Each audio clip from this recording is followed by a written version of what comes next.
I think that every single human being, every person that's a personal brand, a marketing brand, a big brand, you need some form of an asset that you are growing, that you can kind of build your tribe a little bit, that you can start to get to know people and have them get to know you. And it takes time.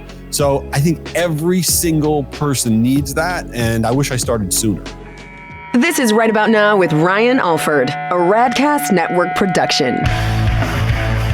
We are the #1 business show on the planet with over 1 million downloads a month. Taking the BS out of business for over 6 years and over 400 episodes. You ready to start snapping necks and cashing checks?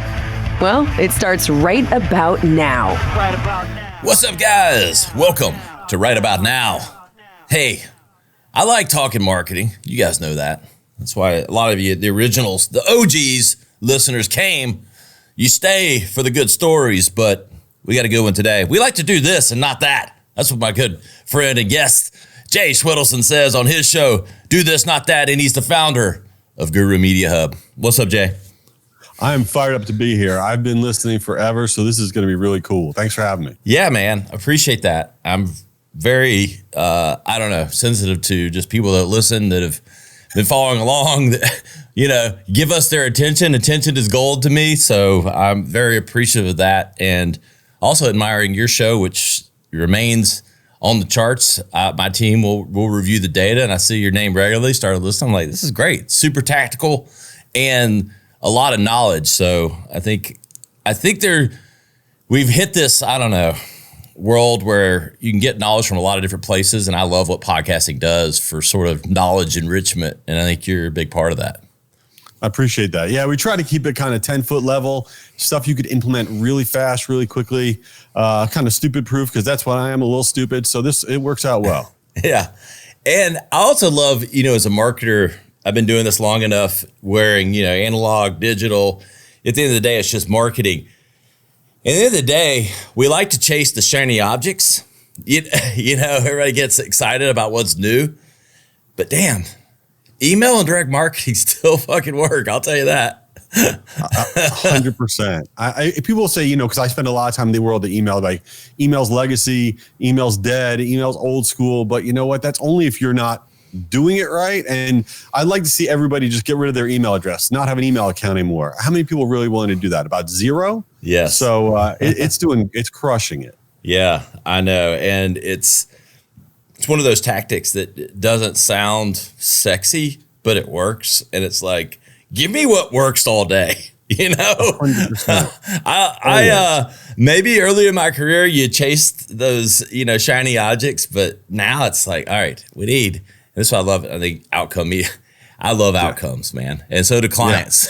Yeah. Right? That's it. That's why we're here. Yeah, exactly. Let's set the table for everyone, Jay. I'm going to give away a little bit of the punchline because I just love how fucking brilliant it is. But subjectline.com, which you own, that's going to be built into the story. But let's tell a little bit of the Jay story and building to kind of where we are today. Yeah. So if I've been at this for a long time, over 25 years, I've had an agency. And when my agency was getting rolling, we do everything in my agency, right? We do email, direct mail, digital media, all print media, all this crap. And I would go into these pitches to try to get business. And I would go in there with these PowerPoint decks that were like, 50 slides long, saying, I do everything great. I'm awesome at all this stuff. And almost every time I'd walk out of there, get no business. And I would bang my head against the wall. I'm like, I'm going to go out of business. What the hell is going on? I can't get any business. And then, after a few years of really driving myself nuts, I walked out of this one meeting and this guy said to me that we were pitching to, he said, that stuff you were talking about, email, if you had just kind of doubled down on that and just focused on that, you probably would have gotten that business. And then after you got that, maybe you would have gotten our other stuff. And it was like a light bulb moment for me. I was like, what the hell? I go, you know what? I'm trying to be known for everything. And I believe that when you're known for everything, you're known for nothing. So that night, literally, I was sitting on my couch. I'm like, I got to be known for something. I said, screw it. Email was just getting going in a big way. This is like almost like 15 years ago or so. It was really starting to explode in terms of marketing and using it for sales. And so I sat on my couch. I went on like GoDaddy or Network Solutions, whatever the hell it was called. and I bought a URL. I found subjectline.com. I could buy it. It was $500. It was like a premium domain. I was like, screw it. And my idea was that everybody has a subject line. Why don't we put up a site where you can go and put your subject line in? It'll tell you if it's good or bad using whatever information we had, and we'd keep it free. And in order to use it, you just give us your information, but you could test out your subject lines. And this was my idea. And you know what? It turned out to be a decent one because people started using it. And you fast forward now, we've checked about 15 million subject lines on that site.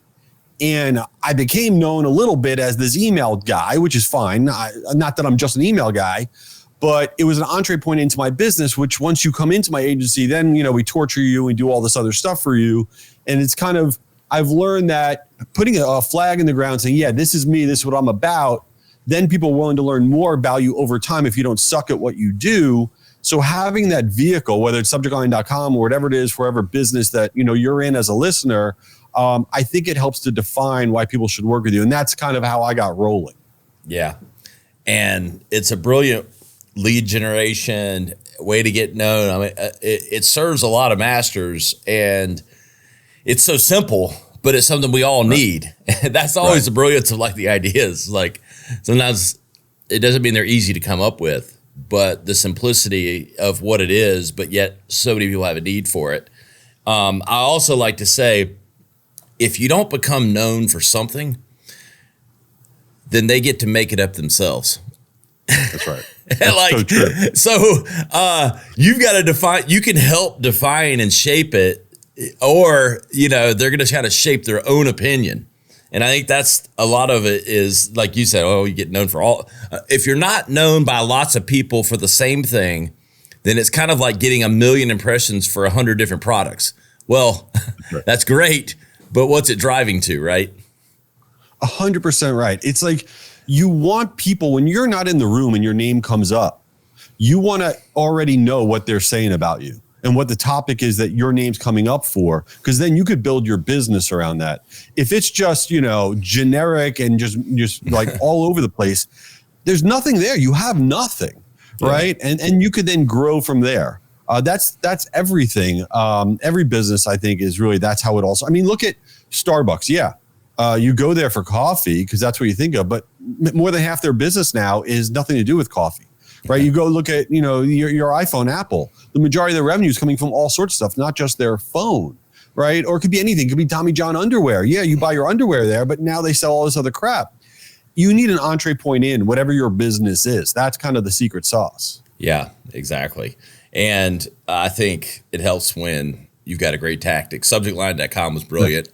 Coming back to that a minute. Yeah. 15 million.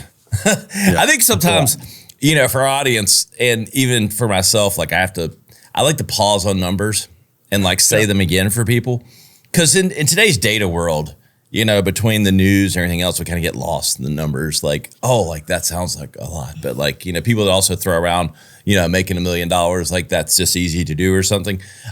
15 million times it's been used to check a subject line. That's incredible, man. Yeah. And it's funny because then we look at what are the most common things that people are doing right or doing wrong. And the thing about subject line, the thing that gets me excited about it, it's one of the tactics in marketing or in sales outreach that literally it costs you nothing. It takes 5 seconds. And by changing a few words, a few symbols, a few things, you can change the outcome of your business. And it's just knowing what those little things are. So it gets me excited to be able to share what some of those quick wins are all the time, because it changes everything for you. And that's kind of fun. Yeah. And I could rip through some if you want. Yeah. I do. I'd love for, be tactical and provide some action. Yeah. Like for everybody that's listening, look, we got a savvy audience, but everybody that's listening is always trying to improve some facet of their marketing. And even if they don't specifically oversee email, they can pass some learnings down to their colleagues or otherwise. Right. How about like subject lines for emails to my wife? With that, can we optimize that, Jay? Yeah, I think you have to change the from line and just have it come from a different person. Then maybe they'll get open. Yeah, exactly. But talk to me about some learnings or some tips for that. Yeah. I think the thing about subject line, whether it's a sales outreach email or a marketing email, because listen, you don't send an email without wanting it to get opened. Hello, that's why you send the email.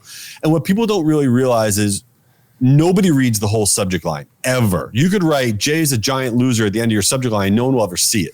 Because all they're doing is they're doing kind of that social scroll in their inbox, and you got to grab their attention, and they'll see like the first half of your subject line.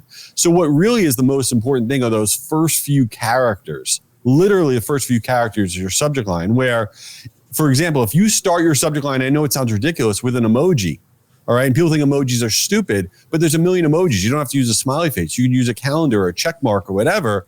It gets people to stop and open up the emails. And just by using an emoji in the start of your subject line, it will lift the percentage of people opening up your email by over 20% just by doing that. Or if you started with a number, the 3 pitfalls to avoid, the 4 things you didn't know about, whatever, it grabs that attention. People want to see what it's about, and they don't realize that it grabs their attention, but it does. Or even capitalizing the first word, like it might say new, like the entire word is capitalized, not just the first letter of the first word. And it grabs that millisecond attention. And what people don't necessarily understand about email anymore is it used to be that the words that you put in the subject line, like free, okay, or if you put a $sign in the subject line, it used to be that would cause you to go to the junk folder or the spam folder like 10, 15 years ago, but technology has changed. And that's not the reason you go to the junk folder, spam folder anymore. So you can liberate yourselves and use the words and the symbols and capitalization that you want to use, because the reason you stay in the inbox now has everything to do with how often you're getting your emails opened and clicked and all that stuff. So you want to be using all the stuff that you probably were avoiding in the past. So that's why I like email. Even though it seems legacy, it's always changing. And there are little things like this that can change the outcome of everything. Yeah. I love the emoji tip, because I do think people probably police themselves a little bit with that, like going, oh, this probably get flagged, or they think, and some of what I heard, you didn't use this word, but I'm going to use it for you, is just being human. Like, how do we text people and how we do things certain ways? It's kind of applying that to the subject line. 100%. Humanity in marketing, especially in email, is everything now, especially with AI, right? The problem now is we have this tidal wave of garbage that's coming at us with AI in terms of content creation. Using AI to write better subject lines or better emails or better social posts or better whatever. And what AI recommends by and large is generic, right? And so we need to, it's funny, we just did a study where we found 2 of the words at the start of your subject line that are increasing the percentage of people opening up your emails more than any other 2 words are the words and the word but. Literally starting your subject line with the word and, like, and you need to see why, right? Or, but you didn't realize this. And the reason and but are doing so well in the last 90 days is because AI would never recommend you to start a sentence with and or but. It's like the most un-AI thing ever. And that's the crazy world that we're in now. We have to say, okay, what will the robots never recommend? So that way we stand out and seem more human. And it's like you need the worst grammar possible in order to stand out, which is great because I sucked at that in high school. So it's perfect. Yeah. I'm a great writer, but I'm not sure it's because it's grammatically correct at all times. Right. Exactly. Oh, talking with Jay Schon. He's the founder of Guru Media Hub and the host of Do This, Not That. Jay, it's funny you bring up AI. That was kind of on my short list. Being someone in media and marketing, obviously AI is having an impact, and you went right where I wanted you to, which is like, I love it when guests do that, which is the way I feel is just like the trash that's sort of coming. Like, don't get me wrong, I love AI. I'm embracing it. We use it, all about it. But there is some just garbage, repetitive content coming out. And being someone so heavily, in the spoken word, the written word, I love hearing, maybe your perspective even a little further about, what's the good and the bad and the ugly with AI so far today. Yeah. First of all, I love AI also. AI is incredible for so many things. But the problem with AI when it comes to your content, right? If you're writing a newsletter, a blog post, social media posts, content for your website, emails, there's 2 pieces to it. There is a technical problem with it, and then there's just kind of an engagement problem with it. The technical problem is that, for example, Google scans all of our websites, right? And that's how they're determining the ranking of when your site shows up when someone searches for something. Google is very good at being able to identify content on your website that's been written by AI versus written by a human. And what Google wants human written content. So because they're able to identify AI written content, they're actually now depressing rankings for those websites who have more than half of their content that's actually being able to identify it as AI written. So from a technical perspective, you actually getting dinged negatively, okay, by just using AI to write all your stuff. So you can't just have AI do that. You will lose because of that. Now, in terms of an engagement thing, the other issue is that, like our email newsletters, for example, right? A lot of people are using AI to write their email newsletters. And what we have seen from all the data, and we send out about 6 billion emails a year. Okay, we have seen that those email newsletters that are predominantly written by AI, having AI content generated newsletters, their click-through rate on their email newsletters is about 40% lower, okay, than those that are written by a human being. Because we feel it. You know, when you're interacting with a blog or an email or social post, you could feel when there's a person behind it versus when there's just a robot behind it. So while you should be using AI to edit things, maybe it's a little bit of an idea kind of kick around starter thing, it can't be your content creator because for a variety of reasons, it's going to hurt you. Yes. I think I personally, when I'm reading stuff now, I don't know if it's like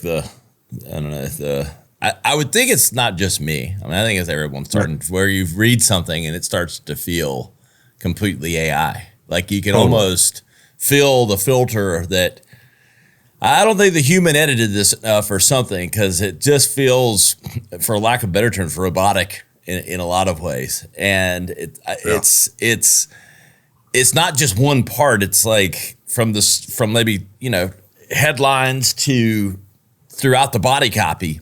It just starts to feel, I don't know, like old school brochurish or something. It really is a tidal wave of garbage. I mean, I can't believe, we're starting to see even podcasts that are coming out there to not just forget about the words, it's AI voices coming out with AI content and it drives me crazy. I'm like, we are just losing the humanity of what we're doing. And I think that is what's going to win. Yeah. Right. That's why shows like yours are going to win because we are all going to gravitate towards humans, which is great because we're all humans. Exactly right. And it's one thing I don't have a problem back to it's not a fight against AI. Like if it's summarizing just totally headline news and it's informative, fine. But trying to be human, trying to be opinionated, that's when it's gonna, I think, just start to lose its measure. And I think I've toiled with this, not wanting to be like this. Again, we use AI. I embrace that it helps with research and knowledge and downloading tons of data. Totally get that practice. But I sort of wonder if we're gonna hit this point where between social media or podcasts, where people are going to fight back and go, I want what's real and not what's a robot and AI. I'm almost I'm trying to think of the analogy, comparison of point where, we just weren't going to tolerate a certain thing anymore because it just wasn't real. Well, look, I couldn't agree with you more. And you see it so for example, look at Mark Zuckerberg, right? 2 years ago, that dude was like a robot himself, the most boring dude on the planet, right? And he just, the most generic social media posts, terrible. Yeah. And then the last year and a half, he's become super cool, right? He's posting pictures of himself doing jujitsu with no shirt on and drinking beers and out there and whatever. And everybody's gravitating towards it, right? Because he's more of a human. Yeah. And what does that dude have? He has access to all the data in the world. And he could tell you firsthand, being a human is what works in terms of, content and your outward, your public presence and all. So I'm with you. I love AI for all the other stuff, but in terms of presenting yourself and content, I just think it's hurting you. Yeah. And these personas and Instagram profiles and social media profiles that are just they come out and say like it's a fake person. And it's like, crazy. Like, what are we doing? Like, it's like, that's not a real person. And like, you're taking some satisfaction with engagement with an artificial bot? I mean, like, what? I don't get it. Crazy. I can't even believe that there are AI influencers that actually make money now, which is crazy. Yeah. Like, influencers that aren't real, that people are paying these accounts to promote something. Like, what are we doing? I know. What's going on? I'm hoping there's more of a backlash, or like we can clean it up. Like, let's use it for what it's meant to be, and not this non-real place. But Jay, Totally. talk to me about the podcast. You know, what got you into it? What's it's very obviously practically tactically driven with you can't be more direct than don't do this, do that. Right. Yeah. Well, no, first of all, I have been a listener of yours for a long time. And I was like, dude, this guy kind of cracked the code a little bit, because it's really hard to stand out in this flood of all this stuff. And I'll be real transparent. When I started the podcast about a year and a half ago, and when I did, I never thought about, I'm going to have a boatload of listeners, all this cool stuff's going to happen. I was frankly using it as a play to meet people, right? So if I wanted to get business from somebody and they weren't giving me the time of day, I was like, you know what? If I have a podcast and I invite them on, I bet you I can meet them, right? And people don't realize that about podcasting, that, hey, you don't need to be the size of Ryan's show here, right? If you just start a podcast, it's a great way to get people to meet with you, because everybody likes to go on shows. So that's why I started it. And then I realized very quickly that I wasn't you, in that I'm not like Barbara Walters. I suck at interviewing people. Like I didn't want to listen to the episodes after we recorded them. I'm like, I don't know what the hell I'm doing. So after like a month or two, I was like, I got to do this so it's comfortable for me, which is another thing I learned about content. You got to make it something that you can do. And so we started doing these like 10-minute episodes about just quick tips crap, about everything that's working and not working, and you should try this and not that. And I share our fails, share our successes. And thankfully that kind of grew and people started getting into it. And so the show grew, and it's been fun, because I get to now meet people like you, which is super cool.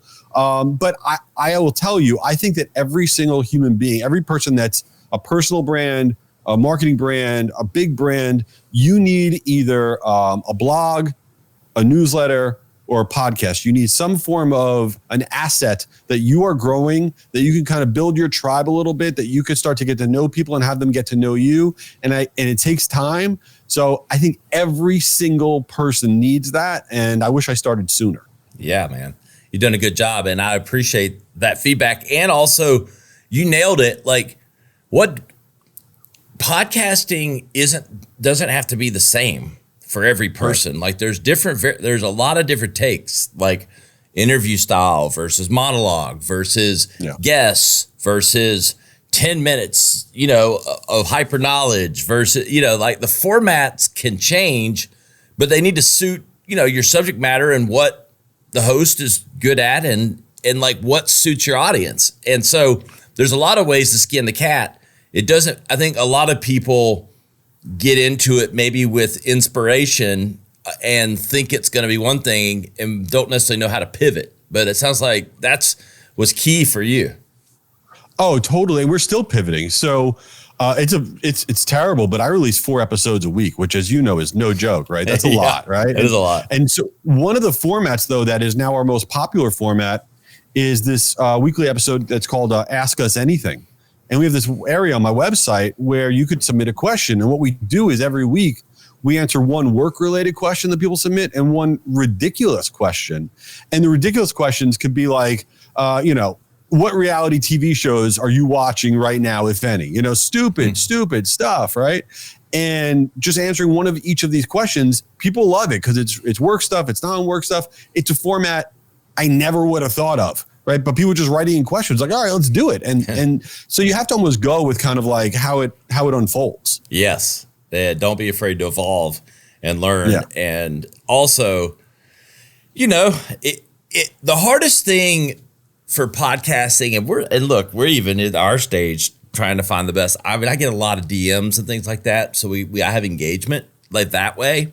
But having that two-way conversation is really hard to crack. So creating like a format like you did is really brilliant and smart, because you know people, you can look at the numbers, people are listening, but you're not having that, it's a one-way dialogue, you're sharing. And so cracking that code and making, creating, a tribe and a community that you're having conversations with is really smart. And then you nailed it. Like, when you're trying to build, people do business with people, we keep coming back to this humanity thing. And if you're trying to build your company, it really helps if people know who you are, what you stand for, and that they see that both your personality and your knowledge, and podcasting provides a great outlet for that. Oh, it is. And people think there's too many podcasts out there. There's too much this, there's too much that. You don't need to have a massive audience, right? You need to have your audience, right? And that's all that matters. And so I'm a big fan of it all. And look, it's all heading in that direction.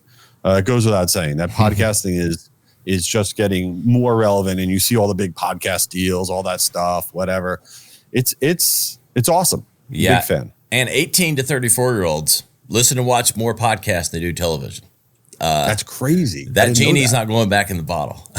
Wow. So that is wild. Yeah. And YouTube's the fastest growing podcast channel. And you're right. A lot of people, doing think that. But those are the same people that listen to 6 different shows. They just, Totally. It's you just have a lot of different channels. It's different than the TV days. You got the 100 channels. You may not watch 90 of them, but 10 of them get watched. And in a world where media is distributed in a different way, in a more, democratized way in a lot of ways, you can have as many channels as consumers want. And as long as you're serving an audience, at the end of the day, that's all that matters. 100%. And it's like anything, right? It's like your email database, a newsletter. You could have it sending out to 100 people, or it doesn't have to be 100,000 people, right? You are communicating with an audience, and that's how you're going to grow your business or your personal brand. And also, I think every company needs a personal brand. Every single major company needs to have a couple of individuals that they're putting out there and building that personal, those personal brands. That is where we're heading in the next few years, is that, you're going to be doing business with, Mark Zuckerberg and not just Meta. That's what you're going to feel. Yep. And that's where it's all headed. Jay, talk to me about, getting back to maybe, some of the core, like email marketing, things that are happening real time today in the field, maybe knowledge for our listeners for how and what they should be considering and how to do it better. Yeah. So the biggest change with email marketing right now is that Apple, you have your phone, your iPhone, and on your iPhone, you have a mail app, that little blue icon where you check your mail. 47% of all mail, is checked by clicking on that blue icon. So half of all emails checked by clicking on that blue icon. Well, Apple has just released iOS 18, which is the latest update to our phones, which is annoying because they make our phones slow down and we'll all buy new phones, and we all know that routine. But part of that update, that iOS 18 update, is a radical change to the mail app on our phones. And what's happening now for the first time ever, Apple's going to be utilizing AI, what they're calling Apple Intelligence. And in real time, as we receive our emails, using this AI, Apple's going to be bucketing all the emails that we receive into 4 different buckets. There's going to be a bucket for a primary tab bucket, a transactions bucket, an updates bucket, a promotions bucket. And depending on what the emails are about is where they're going to fall in these buckets. Now, it goes without saying that if you are marketing something, you're trying to do sales outreach, you don't want your email necessarily going in that promotions bucket, because how often are people going to check that? Might not be that often. So understanding why an email may go in the primary bucket or the update bucket, those are the top 2 that you want to be in, as opposed to the other buckets, is going to be a really, really important thing. And what we're seeing is, just as this is starting to roll out, is that there are going to be certain trigger words that if you use in your emails, that you have a greater likelihood of going into the buckets that you want to go into. So for example, if you have the word, let's say, preview or confirmation, right? These are trigger words that are like, telling the AI, this email is important. It's not just selling some garbage. Let's move it to the update tab or the primary tab or something like that. So as this unfolds, really staying in tune with what are these trigger words that AI is looking for in order to stay in the buckets that you want to stay into is going to be a game changer, because email is evolving a lot. Yeah. And I mean, I don't know what the percentages are, but how many people are on Apple and how many people carry an iPhone using that app? I mean, it's more than average, and more than 50%, I would think. 100%. Because I mean, everybody's carrying a smartphone. It's like 80% penetration, and at least, I don't know, 55, 60%, I think is iOS these days. So 100%. That's why, like, highlighting this, and look, we're in a mobile environment. Like, so everybody's on their smartphone. And again, attention is fleeting. And friction is a powerful term. Like, what does it take to get that message in their hands, and how much friction is there to get to it for the consumer, right? Like, if they got to click into a folder that they don't look at, that's just friction you don't need. Yeah, and people don't realize this is not where you need to buy some sort of fancy thingamabob that you don't have the right technology in order to accomplish getting into the right bucket or getting the right subject line. This is just knowing some very simple stuff and rewording a few things, and it costs you nothing. It takes no time. It's just understanding a little bit of the nuances, because there's no silver bullet, especially for email. Right? There's no one thing that you're going to do that's going to change everything. Oh, great. Every email I send crushes it. It's a series of little things. And that, again, don't take any time, don't cost any money. And so just taking the time to understand those little things is how you win. And that's the same thing for social media. There are certain ways that you post on LinkedIn, right, in order for it to get circulated in the algorithm. Same thing for Instagram. Knowing these little things doesn't cost you money. It just takes a little bit of effort and time. Yep. And Jay, I'd love to know your perspective on how to best build your list, and are you anti-cold email? Are you like, where do you fall in that game? And are you equal opportunity email guy, no matter what it is? I'm a pretty equal opportunity email guy. I'll tell you kind of things in terms of growing your list. Number one tactic that people don't love, but I don't care, it works really well, is pop-ups. Right? People go to your website, and what happens? They go to your website, and then they either become a customer, very few of them do, or they just leave your website. And they leave your website, you have nothing to show for it, zero. But that's why pop-ups work. Like if you visit Nike.com for the first time, they're going to have a pop-up, and it's going to say, hey, you want 10% off on your sneakers? Give us your email address, and we'll give you the code. Right now, a lot of people say pop-ups are annoying. I hate pop-ups. I would never put that on my site. But they don't realize about 6% of first-time visitors to a site will actually give their email address. That's a lot. That's a high percentage. And again, it doesn't cost you anything. So why do companies like Nike do that? Because they know something, that when you go to a website, if there's a pop-up, what do? Let's say you don't want to fill it out. Do you curse Nike and say, I'm never working with them ever again, I'm never buying from them? Or do you click that little X in the top right-hand corner and you forget that you even saw a pop-up? That's what you do. Right, but for the 6% that are giving you their data, now they're on your list. Now they're part of your asset. Now you can market to them. So I believe pop-ups are, for business marketers or consumer marketers, is an essential growth element. The other thing is about social media. To me, the only value of social media is to get them off social media. You want to build up your social media following with the intentional focus of, how do I get them off social and onto my list so I can market to them whenever you want. And you're giving away content, you're giving away discounts, you're giving away whatever to get them to give their data. So I think you need to be intentional about why you're on social and growing that following. And in terms of cold email is a fine thing, but I don't think tricking people is where it's at, right? The RE, the fake RE or fake forward, and you get somebody to open up and you trick them. To me, that's garbage. And also, that's not a relationship you're building. But you providing value, where you say, hey, here's a new stat I just saw. I thought you'd be interested in this. Or here's an article that I thought you'd want to check out, where you're providing value without asking for anything. Check this out. I think it's pretty cool. You might be interested. And then you start to build that dialogue. You start to become a mini thought leader in that recipient's head. And they're like, hey, you know what? Can we jump on a call? Would love to talk to you, hear about what you got going on. That's how cold email can work. But cold email where it's like, hi, I'm tricking you. Open this up and let's book a meeting. That to me is just a waste of time. Yeah. Value is the key. Always. And good tips. I mean, and back to practical solutions that work, the pop-up, like it's, don't overcomplicate it. Like, put it on there. Exactly. We're not going to stop doing business with you. Like, right. I've been in those meetings though, with executives or something, like, nobody likes pop-ups anymore. I'm like, well, yeah, I mean, I like it, but they work, and they're coming to get what they want to get. They're going to they're likely going to read it, and you might end up with another subscriber, but if it's irrelevant to them, they'll click out of it and go to what they want to get to. It's not overcomplicated. Yeah. You know what? I think in general, people focus on themselves. I don't like it, so we're not going to do it.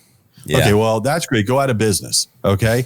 Just because you don't like it and it's not your favorite thing doesn't mean it's not a great tactic that you have to test. You got to test it and get yourself out of the mix. It's not about you. It's about everybody you're marketing to. Yep. Jay, with the Apple update, I mean, I'm trying to wrap my head, maybe for the audience. Like, I mean, it's a big deal. I mean, so it's like, how much is that changing the way you guys do business with clients as far as email marketing goes? Yeah, I think the biggest thing that we are seeing that brands are going to be doing is related to their email newsletters. So a lot of brands have email newsletters. And right now, the overwhelming majority of email newsletters come from a brand account, right? It would come from, SAP or Microsoft or whatever. And it's coming from those brands, some sort of digest view about what's going on there. Almost all of those brand-focused newsletters are going to go into probably the promotions tab from what we're seeing, the new promotions area on the update. What we are seeing, though, is the newsletters that come from an individual, the CEO, the senior vice president, your own personal brand. We're seeing those go into the update tab, which I know sounds like semantics, who cares, one tab versus the other, but it's a game changer in terms of engagement. Yeah. So the biggest push as we head into the next 6 months, 12 months, whatever it may be, is whether it's a personal brand or giant brand, is to have these email newsletters that are coming from a human being and you're feeling you're connected to that human being because it's going to go into the place that you want it to go. And we're seeing the engagement, regardless of the bucket that it goes into, be sky high for those kind of newsletters. So I think that's going to be the biggest change for email marketing over the next year. Yeah. Good tip there. So always back to the human here right, exactly. with Jay.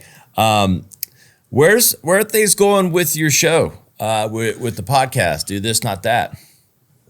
Similar to you, I think YouTube is just they're doubling down, right? They're doubling down on podcasting. And I will tell you right now, I have not cracked the code, not even by any stretch at all.